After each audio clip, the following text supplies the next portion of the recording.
आपकी शादी love marriage होगी या अरेंज मैरिज।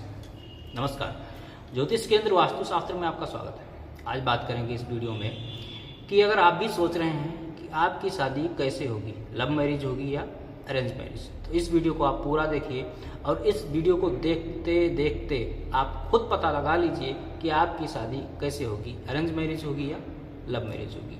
आपको कहीं जाने की ज़रूरत नहीं है।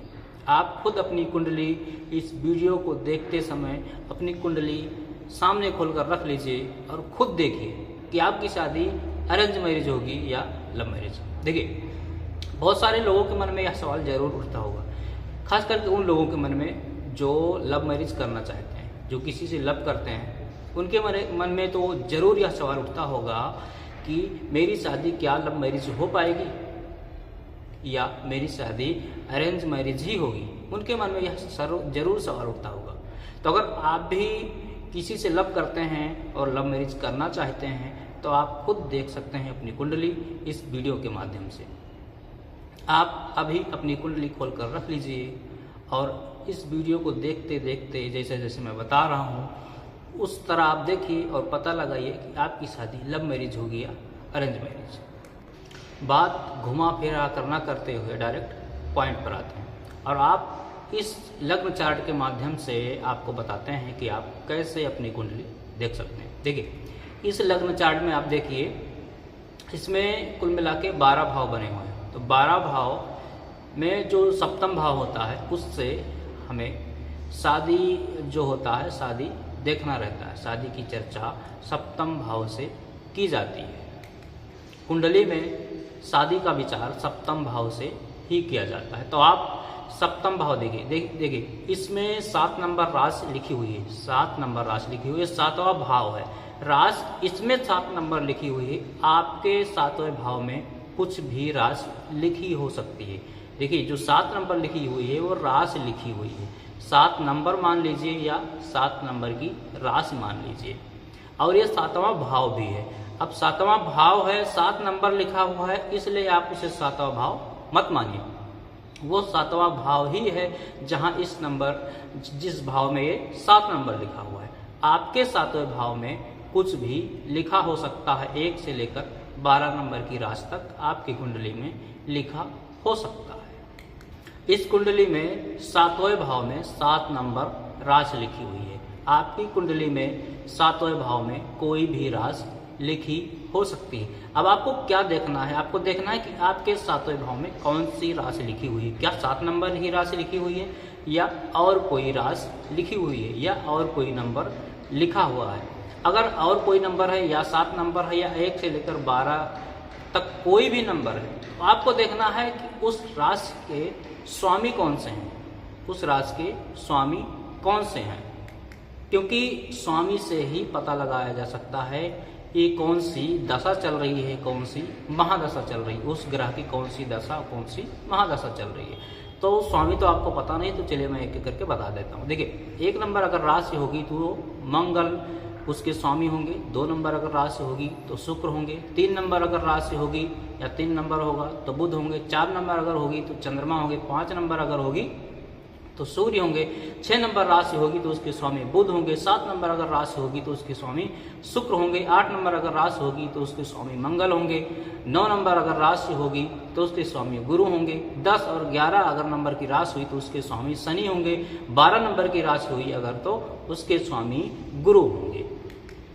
तो शायद आप समझ गए होंगे कि कौन से नंबर की राशि के स्वामी कौन से होते हैं। तो चलिए अब फटाफट बात कर लेते हैं अरेंज मैरिज के बारे में कि अगर आपके ही कुंडली में अरेंज मैरिज का योग बन रहा है तो किस प्रकार आप देख सकते हैं। देखिए, पहला नंबर आपको देखना है कि शुक्र जो है, शुक्र ग्रह, वो आपकी कुंडली में शुक्र 4th भाव में या 4th भाव के स्वामी के साथ संबंध बनाता हो। ध्यान से सुन लीजिएगा, शुक्र 4th भाव या 4th भाव के स्वामी के साथ अगर संबंध बनाता हो तो आपकी अरेंज मैरिज होने की संभावना रहती है।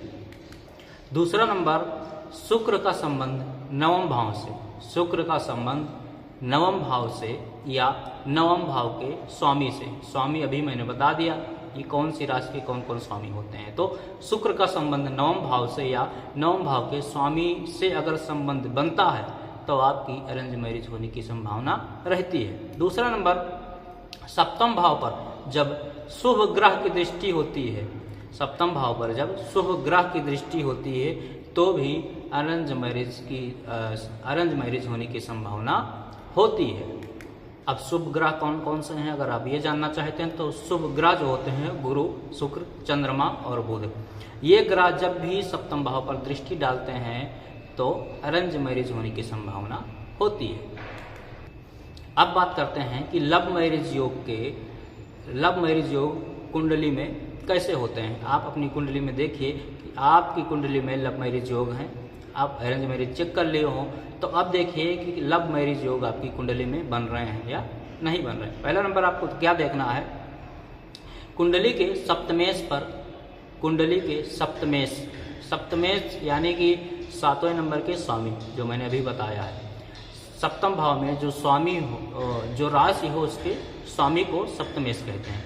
कुंडली के सप्तमेश पर राहु, शुक्र या शनि की दृष्टि अगर विद्यमान है, यानी शनि की दृष्टि अगर उस पर पड़ रही है तो प्रेम विवाह का योग बनता है। दूसरा नंबर, मंगल और राहु की युति हो या फिर मंगल शनि की युति हो तो भी प्रेम विवाह का योग बनता है, यानी लव मैरिज का योग बनता है। तीसरा नंबर आपको देखना है, आपकी कुंडली के सप्तम भाव में शुक्र, मंगल बैठे हों तो भी प्रेम विवाह यानी लव मैरिज का योग बनता है। चौथा नंबर, अगर आपकी कुंडली में पंचमेश और सप्तमेश के स्वामी एक साथ बैठे हों तो भी प्रेम विवाह का योग बनता है।